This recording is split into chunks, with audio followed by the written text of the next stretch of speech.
अफजल खान संतापला. तो सैन्य घेऊन निघाला. मंदिरे फोडली, भिंती पसरली. प्रतापगडच्या पयाशीवर भेट ठरली. दोघे अहिंसासाठी पुढे आला, पण अफजल खानाने कपटाने महाराजांवर वार केला. क्षणभर शांती पसरली. महाराजांचे शस्त्र होते त्यांच्या अंगावर चिलकट होता. शिवरायाने त्याच वेळी वाघाचा खाणाने कोथळा बाहेर काढून दिला. सह्याद्री गणाणून गेली. जय भवानी जय शिवाजी असा नारा गुंजायला लागला.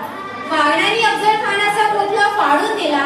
मावळ्यांना सोबत घेऊन सैन्याशी लढून गेला. स्वर्गामध्ये गेल्यानंतरही देवाने त्याला झुकून मुजरा केला. असा एक मर्द मराठा शिवबा होऊन गेला. असा एक मर्द मराठा शिवबा होऊन गेला. शिवरायाने अनेक महान कार्य केले होते. रायगडावर भगवा फडकवला. स्वराज्याचा राजा सिंहासनावर बसला. तो क्षण फक्त राजाभिषेकचाच नव्हता, तो गुलामगिरीवर दिलेला प्रहार होता. छत्रपती शिवाजी महाराजांनी शाहिस्ता खानाची बोटे कापली आणि विजापूर दिल्लीच्या राजाला आपल्या पुढे झुकवले. जब तक सूरज चांद रहेगा शिवका तेरा नाम रहेगा, त्यापासून असे म्हटले जाते. शिवराय गेले, पण त्यांचा वारसा जिवंत होता. छत्रपती संभाजी महाराज.